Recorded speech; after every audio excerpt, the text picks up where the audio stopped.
পৃথিবীতে হাজারো বিচিত্র প্রাণীর বসবাস রয়েছে, তবে মানুষ সবচেয়ে বেশি আকর্ষিত হয় যে কোনো প্রাণীর আকার, আকৃতি কিংবা স্বভাব দেখে। যেমন প্রজাপতি দেখতে অনেক ছোট, কিন্তু এটির একাধিক রঙে পৃথিবীর অনেক মানুষই মুগ্ধ হয়।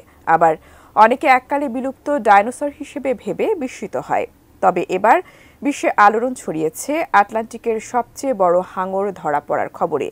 আসলে কত বড় এই হাঙরটি? বিস্তারিত জানাচ্ছেন ইশতিয়াক হোসেন।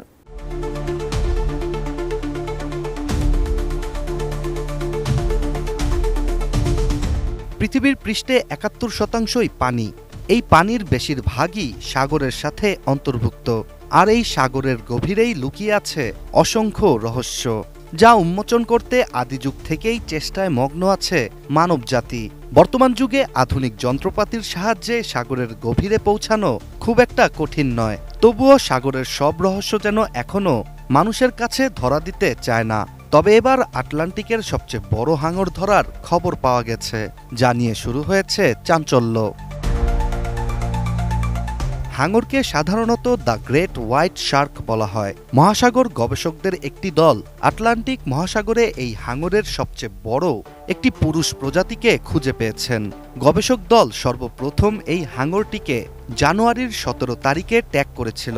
তখন এই হাঙরটিকে নাম দেয়া হয় কন্টেন্ডার। সঠিক প্যাড আর সঠিক তথ্য দিয়ে এসো সামলে নিব এক হয়ে। Mona Lisa sanitary napkin. ১৭ জানুয়ারির পর থেকেই গবেষক দলটি এই হাঙরের গতিবিধি ট্র্যাক করছে।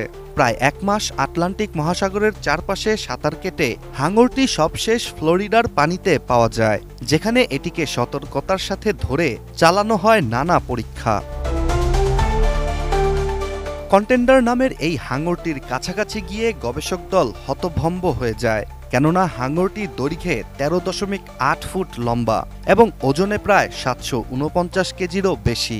হাঙরটির এই বিশাল আকার ও ওজন এটিকে পূর্বে পাওয়া সকল শার্কের থেকে বড় করে তুলেছে। গবেষক দল হাঙরটি থেকে জৈবিক নমুনাও সংগ্রহ করেছে, যার মধ্যে রয়েছে ইউরোজেনিটাল সিস্টেম, যেটি বিভিন্ন বিশ্লেষণ ও নতুন গবেষণায় ব্যবহার করা হবে। এছাড়া হাঙরটির গায়ে গবেষক দলের লাগানো ট্যাগটি আগামী ৫ বছর দৈত্যাকার এই প্রাণীটির গতিবিধি ও প্রজনন প্রক্রিয়া সম্পর্কে গুরুত্বপূর্ণ তথ্য দিবে বলে জানা যায়। Ishtiaq Hossain, ATN news.